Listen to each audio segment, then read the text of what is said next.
الحمد لله وكفى والصلاة والسلام على خاتم الأنبياء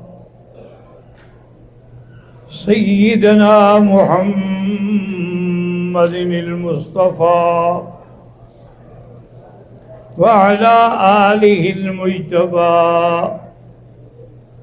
وأصحابه النجبى. اللهم صل على سيدنا محمد النبي الأمي الهاشمي وعلى آله وأصحابه نجوم الهدى. أما بعد فقد قال الله تبارك وتعالى في القرآن المجيد والفرقان الحميد: أعوذ بالله من الشيطان الرجيم. بسم الله الرحمن الرحيم.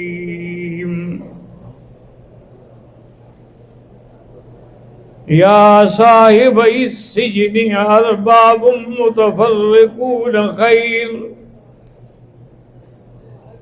أم الله الواحد القهار؟ ما تعبدون من دونه إلا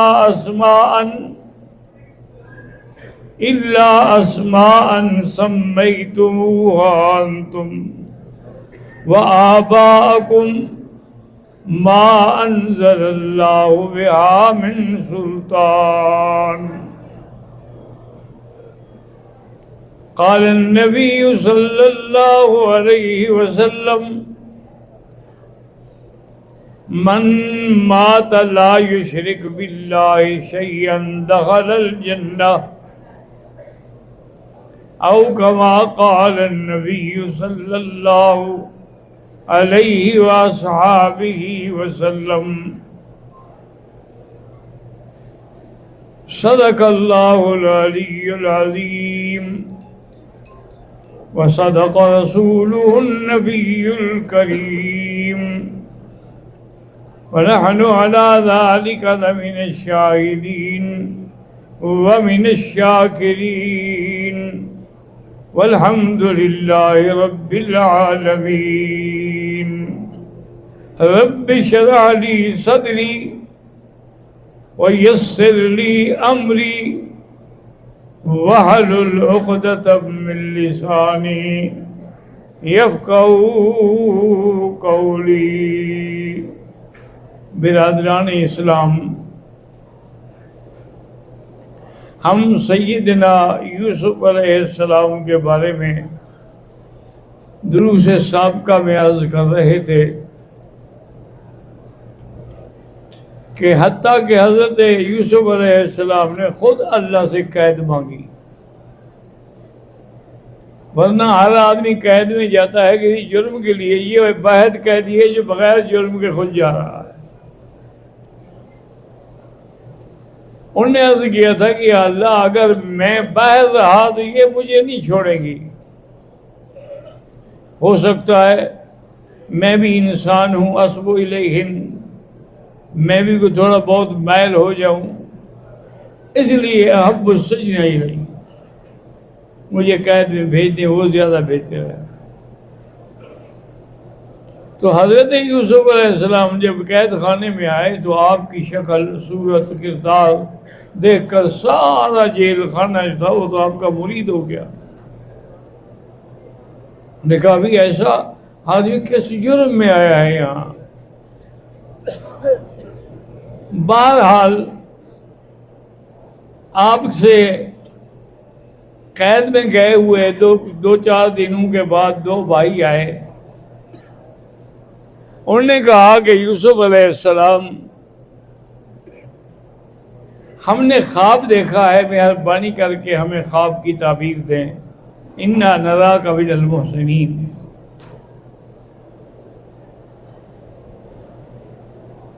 قال لا یاتیکما طعام ترزقانہ الا نبأتکما بتاویلہ،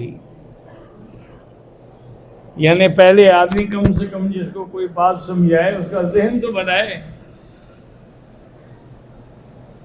اگر وہ ذہن نہ بنائے تو پھر وہ اچھی طرح بات سمجھ نہیں سکتا ہے۔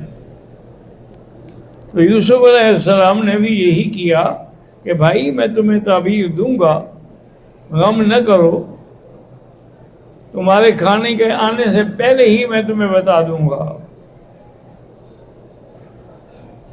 کافی عرصے کے بعد آپ نے فرمایا چونکہ اب اللہ نے مجھے موقع دیا ہے تو میرا کام یہ ہے کہ میں ان کو پہلے توحید کا سبق پڑھاؤں، کیونکہ ہر انبیاء، ہر پیغمبر، ہر دین والے لوگ جو ہیں ان کا کام ہی یہی ہوتا ہے کہ پہلے توحید سمجھائیں، کیونکہ توحید جو ہے اس میں عبادت قولی بھی آتی ہے، مالی بھی آتی ہے، بدنی بھی آتی ہے، پھر توحید ہے۔ اب دیکھیں نا کہ ہم نماز پڑھتے ہیں التحیات للہ والصلوات والطیبات، تو التحیات میں ساری قولی عبادت آ گئی، والصلوات میں ساری بدنی عبادت آ گئی، والطیبات میں ساری مالی عبادت آ گئی۔